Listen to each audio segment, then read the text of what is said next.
وصدوا عن السبيل. د مرګ پر څه مثال دی؟ یو عالم یو عجیبه مثال ذکر کړی دی. مرګ مونږ څه یو د دنیا په لذتونو کې مصروف یو، د دنیا په خواهشاتو کې مصروف یو. دا ګړۍ چې کوم دا مونږ ته وایي کټ ستا د زندګۍ نه مې سکندونه کټ کړه، لګیا یم ستا د زندګي مې شروع کړې د ختمو مې خوراک کوم. خو مونږ څه یو؟ خبر نه یو. نو یو عالم ډېر بهترین مثال د انسان د ژوند ذکر کړی. زه به تاسو ته په ساده الفاظو کې ویم. یو سړی دی، هغه شړه دښته کې دی، چې هلته شین بوټی نشته، هېڅ نشته، خوراک نشته، هېڅ سم نه میلاوېږي. اچانک یو ازمری په ده باندې حمله وکړي او دی په دې دښته کې رامنډه وهي ځان خلاصوي د ازمري نه. اخر کې ده ته څه میلاو نه شي، دی هېڅ ته کوهي ته ځان ځوړند کړي، کوهي ته دانګي. نو چې کوهي ته دانګي نو چې لاندې وګوري، هلته دې کوهي کې یو لویه اژدها ده چې د ده په انتظار ده او ده ته خوله کولاو کړې ده. نو چې دی څنګه ځوړند شه، نو ده یو رسۍ راونیوه او په هغې پورې ځان را ځوړند کړ. نو نه خپې ځمکې ته لګېږي ځکه ډېر ژور کوهی دی او په هغه کوهي کې ورته یو اژدها ده، هغه د ده د خوراک په انتظار ده. هغه زمری راغلی، هغه ورته د کوهي په دې غاړه باندې څملاست. نو ښکته هم نشي دانګلی او بر هم نشي راختی. خطرې دي که نه دي؟ ولې دا لاس به ستړي کېږي که نه به ستړي کېږي؟ خو یو بله د خطر خبره هغه دا، یو دوه منګکان راغله، یو سپین یو تور.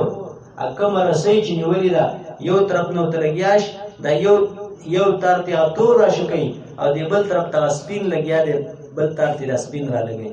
نو ده سره به څنګه عامله دي انسان سره چې اوس څه شومه؟ اوس که په هر جوړې کوهي ته لوېږم، اوس که په هر جوړې اوس د پاتې کېدو والا نه یم، ځکه بره هم چې غېږم دغه زمری مې ښکار کوي، ام زما تباهي ده. ښکته چې لوېږم څه دی؟ هغه هم ماته اژدها ده. خو اوس که دا رسۍ ما کومه راټینګه کړې ده، په دې باندې منګکان لګیا شو، تارونه دې کټکۍ لګیا دي، زر لګیا دي، یو هم زورونه کوي تار شلی، بل هم تار شلی، اخر به هم دې کوهي ته لوېږي که نه؟ ده به دغه لږ ټیم څنګه تېرېږي په ده باندې. نو ای انسانه، دا ازمری ملک الموت دی او دا کوهی قبر دی. دغه اژدها پکې لړمانان او ماران دي او دا تور مږه او دا سپینه مږه شپه ورځ دي. دغه رسۍ ستا ژوند ورځې دي، دوی لګیا دي ستا نه څه کوي؟ د ورځې کټکۍ خو تا ته پته نشته.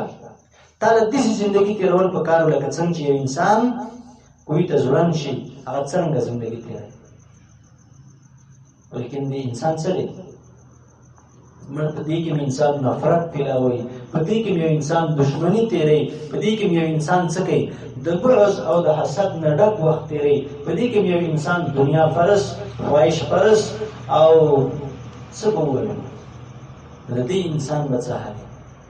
وصدوا عن السبیل، دوی د الله د لارې نه بند کړی شوي دي.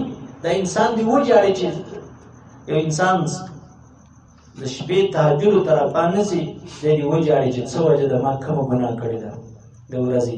یو انسان سهار جمعې له راپاڅي، دی دې وجاړي چې ما کومه ګناه کړې وه. یو انسان د ده د درس ټیم د قرآن دی بند شه، دی دې وجاړي چې ما په ورځ کې کوم عمل کړی و چې زه د الله د کلام نه بند کړی شم، په ما د الله کلام بند شه، زه د هغې نه محروم کړی شم، ګناه مې څه کړې ده.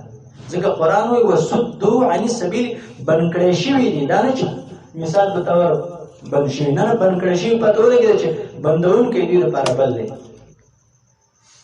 چې کله الله بې لارې کړي نو ومن یضلل الله فما له من هاد، الله کله چې زه ګډوډ کړم بیا د ده لپاره څوک سمه لار ښودونکی نه وي چېرته چې ده ته سمه لار وښایي.